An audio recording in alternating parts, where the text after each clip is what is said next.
This is a virtual reading of Conspirators, To Each His Own Agenda by Matt Gupta.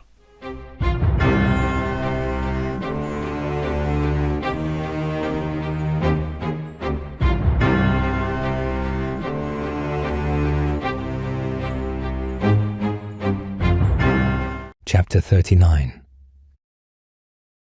Gladium. Night fell, and Mystnir's plan was set to purpose. Amicus and Marius were sent to the North Fortress in disguise as pirates, while Arndir was sent to the slightly less guarded Southern Fortress. Marius, still garbed as a pirate, with the added effect of wine spillages over his head, called his ship to dock in the small harbour, with a single deck used for supplies and provisioning. It was designed so that an enemy attempting to take the fortress in force and by sea would have a harder time disembarking from their ships to attack. The men watching the ship approach stood up from their sitting post to welcome the ship with confusion. "What business do you take here?" the watch captain demanded in the tongue of the pirates. He was a heavily obese man with a sagging chest and a series of boils on the left side of his face. Marius stepped down from his ship to land delicately onto the deck. "Prisoners from our latest raid on the northern coast," he replied in the pirate tongue. "And the kingdom," he spat, as did the other men on deck. "What use do I have for prisoners?" the captain grunted, after he wiped his mouth. "Take them to the fucking market for all I care.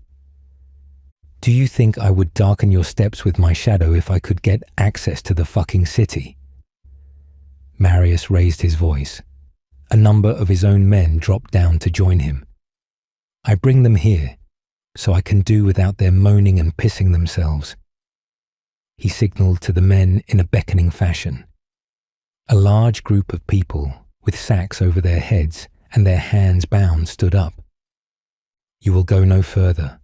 The captain stepped forward, placing his hand on his weapon as the bound men awkwardly disembarked. Marius laughed. "The small man thinks I simply mean to unload my shit in his mouth. I would compensate you for the time you spend looking after them." He clapped his hands. A handful of men appeared, carrying a bag that clinked with the sounds of bottles. "Drink." The captain's mood changed abruptly.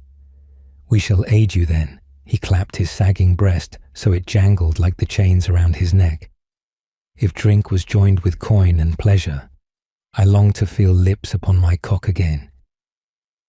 "I would welcome you in such pleasures," Marius chuckled, tossing a coin bag into his hands. He clapped a hand on the back of a man bound. The man fell to his knees before the captain. He eagerly undid his breeches, but then stopped. "This prisoner is armed." "Worry not about his weapons, my friend." Marius calmly stepped around him and placing a reassuring hand on the man's shoulder. "Worry about theirs." He pointed into the darkness. From behind them, Amicus and 4 men sprung up from the water and dragged the men down into the shallow abyss and had their lives ended at the edge of a knife. Marius had his men rapidly take their positions to replace them. The men moved with perfect discipline and reflex. If anyone was to watch from the fortress walls to investigate the splashes, they would have seen only shadows and little else. Amicus climbed awkwardly out of the water. His new armor was a black legionary chest piece, which had been patterned to a muscular stature with a silver eagle pressed into the black leather. Amicus was a fit man, but his stomach stood flat and undefined, so his armor gave him an appearance he was not used to. "Keep their positions," Marius ordered, tearing off the hoods off the men bound. "If anyone challenges you—" "We will," one of his men said, tossing him a sword. "Good luck, sir." "All right, lads," Marius whispered hurriedly to the men as they disembarked. "Quiet as you can. Do not take the path. We form shield stair at the wall. Get 4 men over and raise the gate." The men all nodded and grunted in unison. "Let's move." They ran at a crouch to the wall of the fortress, leaving the illuminated dirt road behind them and moving through the darkness. When they reached the wall, they formed their shield wall, with their shields over their heads and covering the flanks. 10 men took up position at the base of the wall, and then 5 men leapt on top of them, braced by the shields, with another 10 taking position behind them. They now formed a human staircase. Marius ordered a halt, looking up at the walls. There was a patrol on top, and they waited for him to turn away. He signalled to Amicus with a flick of his wrist, and for him and the 3 men to go with him. They leapt onto the shields and then the next. They leapt up the wall, climbing onto a set of scaffolding used to repair cracks in the mortar of the wall. They waited again for the patrol to turn away from their position. Marius signalled, and they threw their grappling hooks to the top of the wall. They began the climb until they were at the top and disappeared from view. A few moments later, the patrol was flung from the walls, landing by the shield wall. The men wasted no time in silencing him, just in case the fall didn't kill him. The shield wall moved along to the main gate. Amicus crouched by the walls, grabbing his grappling hook and wrapping it around his shoulders. They examined the main gate. It was heavily guarded with arrow towers, with men on the walls and on the ground with the gate. There were 2 layers to the entrance, a portcullis and a gate that opened into a corridor full of murder holes and arrow holes to shoot down from. If this stealth mission turned to battle, the king's men would be slaughtered before they got into the fortress itself. "We must take the arrow towers," one of the men observed. "Let us deal with the flames first," Amicus advised. He pulled out his bow and arrow and fired into the torches on the wooden poles of the gatehouse. The torches fell from the holders and landed on the ground next to the guards. The flames didn't go out, but the light was obscured by the men investigating them. "Go." Amicus pushed the men along as they rushed to engage the pirates. The 5 men investigating the flames didn't hear them coming and fell to the blades of the soldiers. Amicus joined them and quickly saw the flames extinguished. "See the men in the arrow towers dead and see the gate open." "The men of Gladium favor the repeating bolt caster," a blood-soaked sailor informed them. "Let us see them to purpose against the pirates." "Let's," Amicus smiled. "But if you'll excuse me, I have men to kill at ground level." The man looked confused, but then Amicus simply leapt off the wall and plunged his sword and dagger down onto the men below. They fell beneath his weight, and he ripped his blades out with a sickening squelch of blood. The other men at the gate turned to see him, but with a single slash each, both fell before their swords were drawn. From above, he could hear the muffled screams and cries of the men in the arrow towers, and then the soldier appeared with a torch in his hands. Amicus nodded and began working on the gate mechanism. It was a heavy lever that needed to be lifted out of a metal socket, and then the gate swung inwards. The soldier dropped down to him on a supply lift, gracefully and impressively. He landed next to Amicus, and they began working on the portcullis. The mechanism for this was slightly more complex. The gate had to be raised rather than opened, and the mechanism had to be worked by 2 people. It was a log tied to a counterweight, which was rotated by placing 2-foot-long wooden pins into precisely laid out holes, so that one would pull the pin down, take it out, and put it back at the top of the log and start over. The second person, who would be doing the same on their side, would allow the log to be turned constantly. It was a very heavy gate though, and it was slow going. The system was designed to stop someone doing exactly what they were doing, raising the gate without alert, and sure enough, someone saw them. The alarm was a huge horn blast that rang throughout the valley. Men came rushing down the stone stairs to engage them, but a barrage of arrow fire caught a band in their naked torsos and they fell to the floor. Some men were dragged down with them, but most kept coming. The gate was raised high enough to see the other side, and sure enough, the blue and silver emblems of Sea Ward could be seen. The men were in a shield wall 8 men wide and moving quickly across the road and through the gatehouse.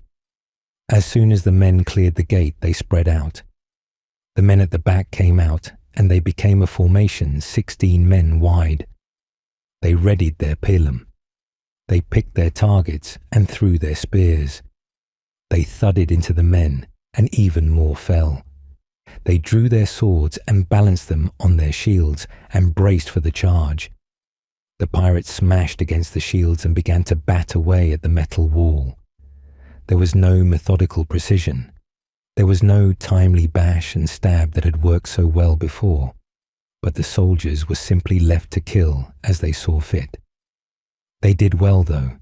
The victory against the fleet had hardened them, and they were holding their ground. Before long, however, the pirate lines were beginning to falter, and King's men were beginning to push forward. The men in the arrow towers further along the wall abandoned their positions to join the fight, only to be struck down by the towers under the control of Marius's men. The lines were falling, and soon the final pirate fell to his knees. The pirate spat at Amycus's feet. "Eat shit and fuck your mother," he cursed in his own tongue. "My people will know what you have done and will have you nailed to the mast." "That's the plan," Marius replied in the pirate tongue, and he sliced the man's throat. "Get ready to raise the chain. Signal the south fort." The men rushed to action. "I'll seal the gates," Amycus called, and he did so, cutting the rope that held the gate up and letting it crash down the ground. The inner gate soon followed. Marius's men rushed into the fortress, killing the few remaining stragglers. The men on the south wall waved their torches around in a deep arc above their heads. After several minutes, a signal was sent back. Arndir was ready. Amycus looked up. The men in the chain house were ready. Amycus took an arrow and his bow. The arrow was ignited and he fired it into the air. The same was done at the south fortress. There was a long moment of silence, aside from the sounds of alarm from the city and the sounds of men rallying to their positions.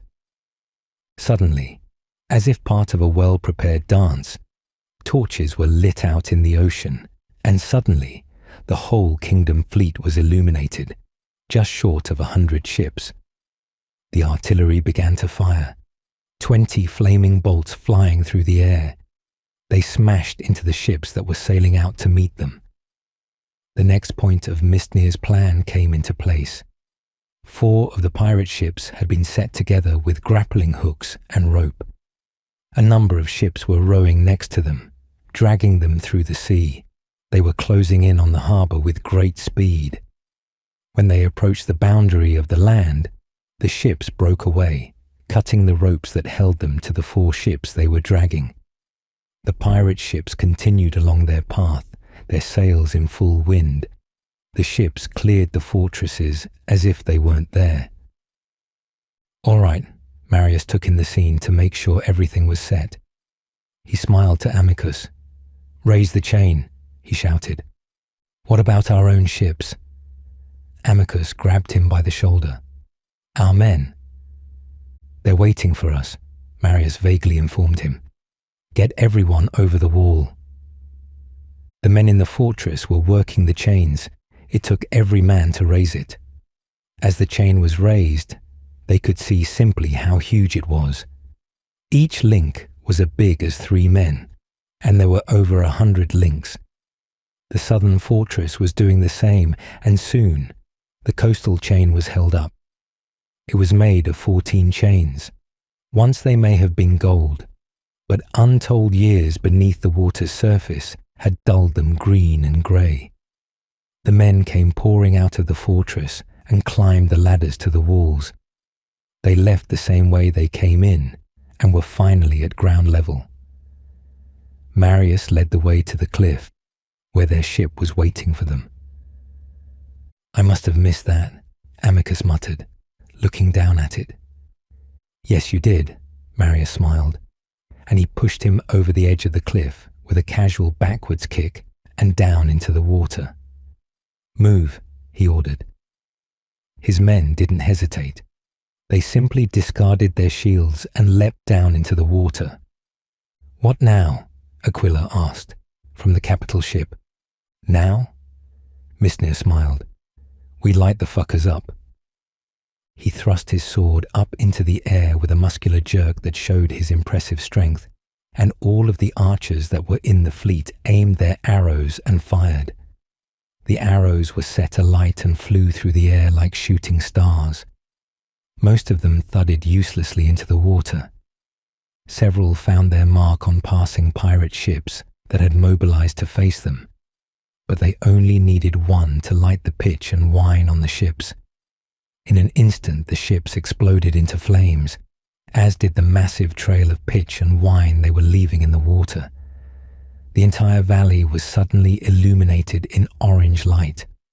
The ships continued on, but soon the ropes keeping them together broke away, and they split apart into multiple ships, spreading their flaming masses even further. They hit the pirate ships with a deafening crash, and it began. The flames danced from one ship to another. Ships sank, taking all of their crews down with them. The pitch and wine floated on the water like a sickly black mass, and it creeped further and further along the tide until it was ignited by something else.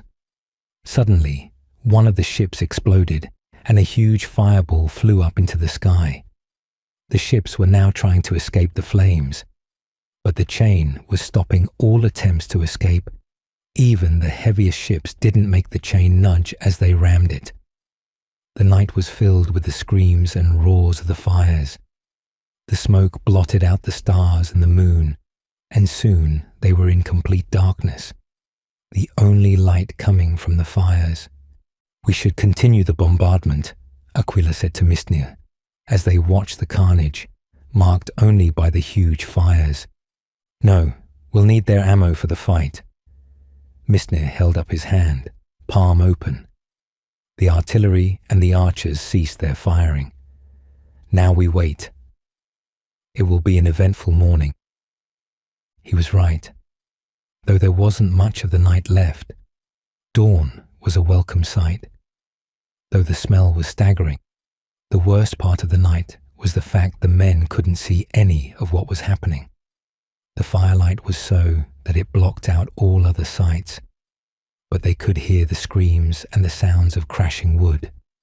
When dawn came, they saw the devastation they had wrought. The entire valley was littered with the broken bodies of the men and hundreds of the ships. When the sun had risen enough to show the blue of the water, they could see the water of the valley was running red. So many ships had been broken against the chains, while others were simply trapped against it. Even from here, they could see that a lot of the pirate ships had tried to ram through their own ships in an effort to escape. There was now no part of the valley that didn't have some wreckage in it, both above the surface of the water and below.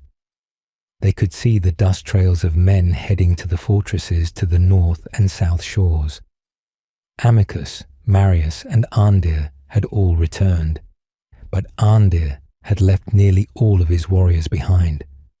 When Aquila demanded to know why, Arndir explained that the fortress was nothing more than a wooden tower with 4 walls and little else. He ordered his men to remain and hold the fortress to prevent the chain from falling. Though Mistnir was disgruntled that Arndir had not seen fit to fight alongside his men, he saw the shrewdness of this way of thinking. Before long, they saw the evident signs of men fighting on the walls, and soon the whole fortress was surrounded. Arndir tried to turn away from the sounds and sights of the king's men, losing their lives in hopeless combat, but Mistnir hit him over the head with his sword hilt and forced him to watch. Aquila protested at this final punishment, But even his own captain saw the necessity of what Mistnir was doing. When the fortress fell, Arndir was released and sent to his ship to take command. No sooner as Arndir returned to his station, pale and ashamed, there was a huge rattling sound, and the chain, along with a massive chunk of the tower that held it, suddenly shot across the mouth to the valley. The whole golden object retracted along the water, sending spray in every direction, before it disappeared under the surface. After a long moment, the northern fortress tower exploded out, sending dust, brick and mortar in every direction. The huge chain mechanism tore towards the cliff and smashed through the stone wall before crashing into the water and slowly sank. Though the fires had been extinguished, the pirates wanted out of the valley. Like before, they rammed through their own men as if they were insects beneath them. The unfortunate fools who were on those ships sank in a chorus of screams and disappeared under the surface of the sea. The kingdom ships were well out to sea, and the pirates made up their battle lines. Though untold numbers of ships had been destroyed in the fires, many more were now pouring out of the valley. Before the sun had risen to mid-morning, nearly 150 ships had deployed. The city and the valley stood empty. Everyone had taken to their ships, everyone who could hold a sword. The pirates took their positions in huge block formations, resembling the legionary formations of the kingdom's armies that were used on land, 9 ships to each formation and 4 formations to each battle line. Aquila was sweating now. We should have engaged them when they were coming out, he muttered to Amicus, who nodded in agreement. That would only have broken our own ships against them in a frontal assault. We need to outflank them. Mistnir turned to Aquila, his face full of stern truth. If we are to survive, we must have but one objective. What? Aquila demanded.